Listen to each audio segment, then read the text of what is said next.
Hi guys, and welcome to another What's for Dinner video. My name is Crystal, and this week we have a request from Mel K.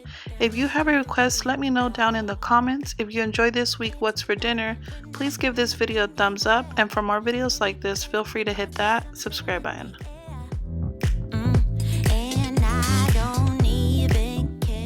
So starting off, we're going to be making homemade chicken strips and french fries. For these chicken strips, we're going to make a simple marinade. This is probably not your traditional way of making chicken strips. This recipe was actually from my husband's grandmother who passed away about 6 years ago. And this recipe, I haven't made it in a long time, but it's one of my favorite ones that she taught me. And it's very simple. So you're going to be needing 2 eggs and a little bit of mustard. If you do not like mustard, don't worry, it does not taste like it. But I know there's certain people that just get grossed out. You can definitely skip out. But the mustard, I feel like it gives it a good flavor and enhances the flavor for the chicken strips. So I have 2 eggs, mustard. I'm going to be adding some fresh black pepper. If you don't like black pepper, feel free to not add the black pepper. And then I'm going to be also adding my favorite seasoning, the Lawry seasoned salt. And then what I have is I have 2 chicken breasts, and what I did was I cut them in tiny thin chicken strips. If you have chicken that's already pre-sliced, feel free to use that, or cut the chicken whichever size you want. And then I'm just going to be giving this a mix. I'm going to also be adding the chicken to this mix, and I'm going to be letting this marinate for about 2 hours. The longer it marinates, so overnight is best, but if you only have 20-30 minutes, this will definitely work out as well. Baby, one day I'm hoping that you will be mine, turn my life around. Wow. Yeah. Where do we go when everything feels like... So now I'm going to be making some homemade french fries. Making french fries at home, it's very easy. So you're going to be peeling a potato, and then after peeling it, you're just going to cut them in the size of french fries, and you can make them thin or small or whatever size you want. But if the thinner you make them, the faster they will cook. I like them in between, not too thin and not too thick. I am going to be deep frying them, but if you want to be a little bit healthier and would like to bake them in the oven, I will put down the description. I will link down the video where I showed you how to make them baked, and then also to the chicken strips will also be deep fried. If you do want to bake them in the oven just to avoid frying them, you can bake them. I would bake them at 400 degrees for about 20 to 30 minutes, and then just check to make sure they are fully cooked. So when I am cooking french fries, I do want to use about 1 to 2 potatoes per person. And while I'm chopping out all these potatoes, since they will oxidize and turn brown, my daughter's helping me putting them in this bucket just so that we can add water to them. Meanwhile, the other ones are deep frying.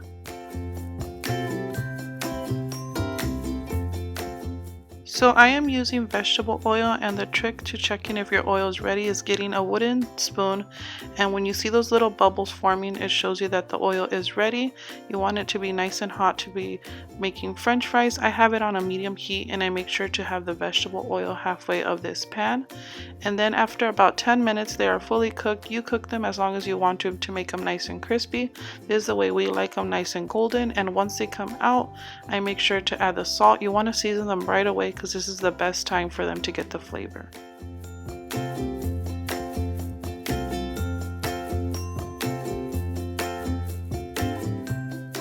Now I'm going to be using all-purpose flour. I'm using about 1 to 2 cups. I start off with a little bit because whatever is left over I will have to throw away since the chicken is raw. And what I do is I grab 1 chicken strip, I dip it in the flour, and then I use another bowl to separate them, and those are the ones that I will start to deep fry. And I just repeat this process with all the chicken strips until I am completely done. Since I cooked my chicken pretty small, it only took about 6 to 10 minutes to cook, and this is what it looks like. It is nice and crispy and very, very crunchy. My husband and my kids really liked it, and you can use whatever dipping sauce that you like. I like to mix a little bit of sriracha and ketchup, but if you don't like that, you can just use ketchup, barbecue ranch, whatever is your favorite. I was gonna make a side salad, but on this day my lettuce wasn't good and I had to go to the store and buy some for the next meal. You can also share this video with your friends and your family by clicking the share button.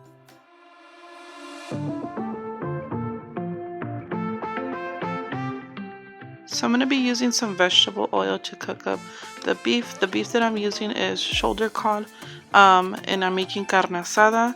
If you do not have a store that sells it already marinated like the one that we are using, you can definitely go back. I will put it down in the description, the video on how I show you to make an easy 2-ingredient marinade to make carne asada. It is very simple and delicious. But on this day I bought the one that is already marinated, and what I do is I just add a little bit of vegetable oil and about 3 to 4 minutes per side until it's fully cooked, and it's very easy to make. You can also make these tortas, which is a sandwich with jelly meat as ham, or you can skip on the ham and just use any veggies or toppings that you like. I'm using this bread that we find at a Mexican store. They make it freshly baked. They're pretty much baked every on the hour, but go ahead and use any bread that you like. This is just the one that we like to use. It's called a virote, and it's like a sub roll, you would say. And I'm adding a little bit of mayo, and I'm gonna be adding the carne asada. And like I said, if you don't like to use carne asada, feel free to use ham or just leave it plain, and you can just use the cheese and the tomato and the avocado and the lettuce. These are just some of the toppings that we like to add. I always like to say in my videos, feel free to use what you have or what you want. You don't have to make it exactly how we do, but this is just an example, and definitely make it your own.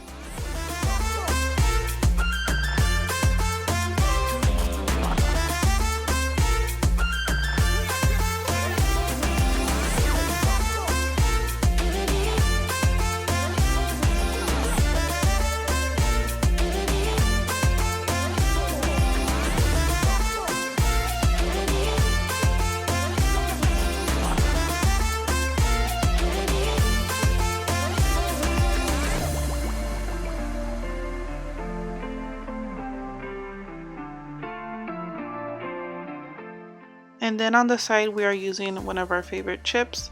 My husband likes the spicy nacho Doritos, and then on my plate I will be using the hot Cheetos, but feel free to use any chips that you guys like to eat.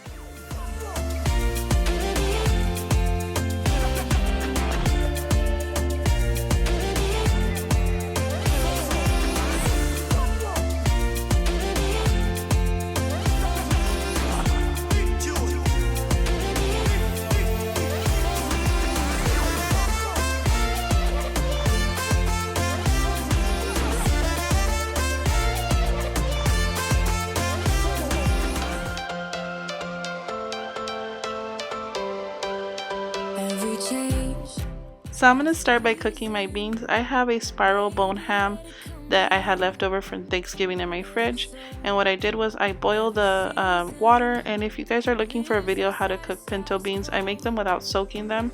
I will put that video also down in the description. If you're also looking for a video on how to cook a spiral ham, I will also put it down in the description. So now I'm going to be using my ground beef, and I just cooked that, and I add my favorite seasonings. I'm adding some bell pepper and some onion. When we make chili, I usually make it in the slow cook. I also have a video on showing you how we make our chili in the slow cooker, so I will also be putting that video in the description. So I added some pepper to the chili, and then I love using the McCormick chili pack. This is probably the 3rd time that I made cooking it this way, and it comes out good every time. And then I'm going to be adding a can of diced tomatoes. If you don't like the diced tomatoes, you can use a tomato sauce.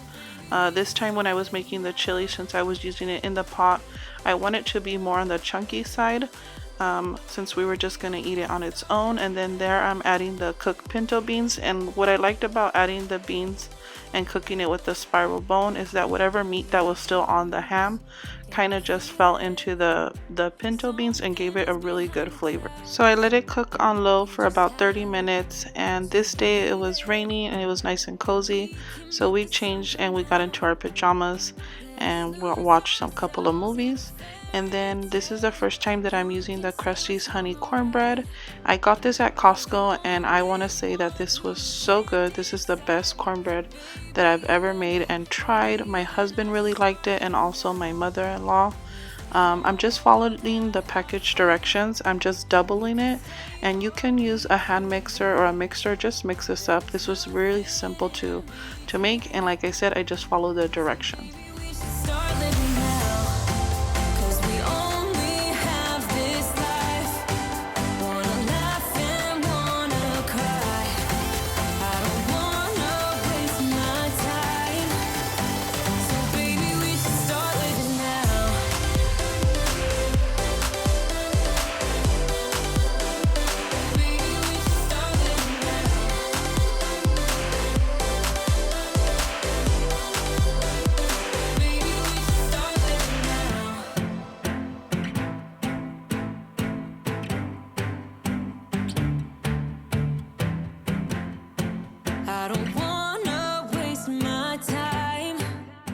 So now that the chili was ready, I just added a few toppings. I decided to add some shredded cheese, and then also on top I didn't use sour cream, but I did have some Greek yogurt, so I added that up, and I really didn't taste the difference of using the Greek plain yogurt versus the sour cream.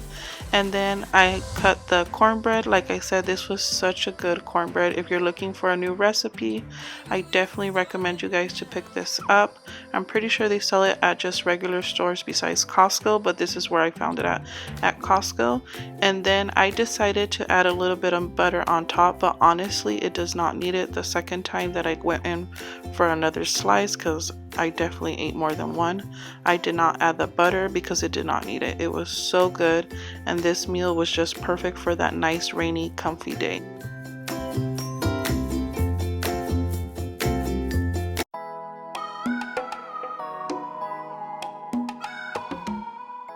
So on this day we had caldo de res. I did film a video of my mother-in-law showing you how she makes it, and I will have that uploaded soon. So it has corn, beef, cabbage, some veggies, and it is such a good Mexican soup.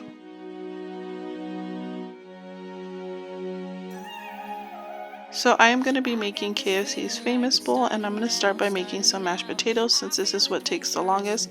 I'm going to start by using room temperature water, and I'm going to bring my potatoes up to a boil.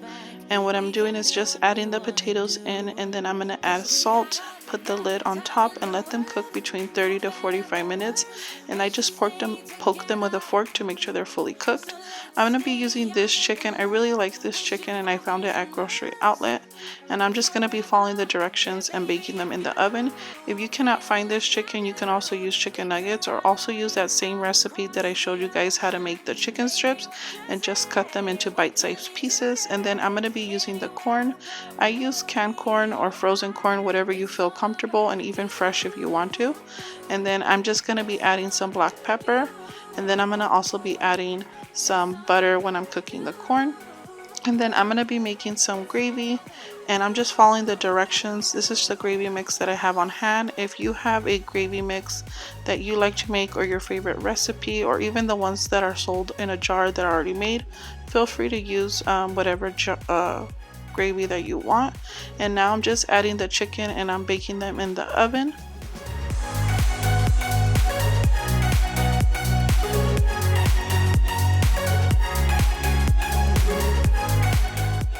So now that my potatoes are fully cooked, I'm just peeling them, and once I have them all peeled, I am adding them to the pot. Once they're fully cooked, I do suggest that you let them cool down just a bit. I was short on time and just had to put them in the pot like that, so just be very careful. And I'm smashing them up with my fork just to break them up a bit, and then I'm going to be using my potato smasher. When I cook mashed potatoes, I make them very simple, but I do add a good amount of butter. I will be leaving the measurements to all the recipes down in the description. And then I'm also going to be adding milk, and then I also add salt and pepper to taste. If you don't like adding pepper to your mashed potatoes, feel free to leave that out. And then now I'm going to be using the potato smasher and just mixing in that butter, mixing in the milk, mixing in the salt and the pepper. And like I said, I usually just don't measure anything. I just add these ingredients, and then I taste as I go while I'm cooking. But I will be leaving the ingredients and the recipes down in the description, so you guys can go check that out. So this is just a simple way of making mashed potatoes that I really like. If you have a recipe that you like to make, feel free to use that recipe.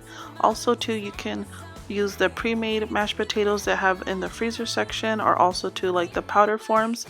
You could definitely use whatever is easier for you.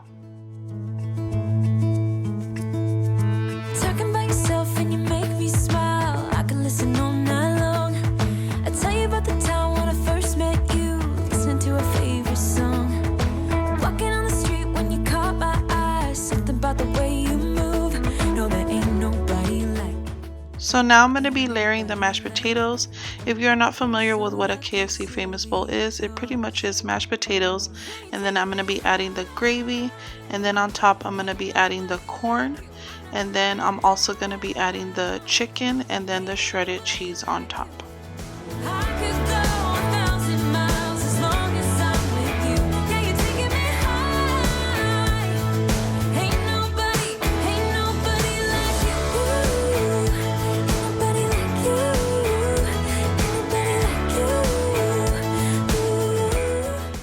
So this is what the famous bowls look like.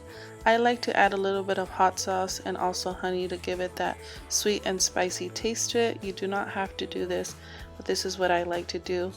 And I want to say thank you guys so much for watching this week's What's for Dinner. I really do appreciate you guys taking the time out of your day to watch this video. If you do like this video, please don't forget to give it a thumbs up. And for more videos like this, feel free to hit that subscribe button. I will see you guys on the next one. Bye! Hold up, I am on my way. I'm in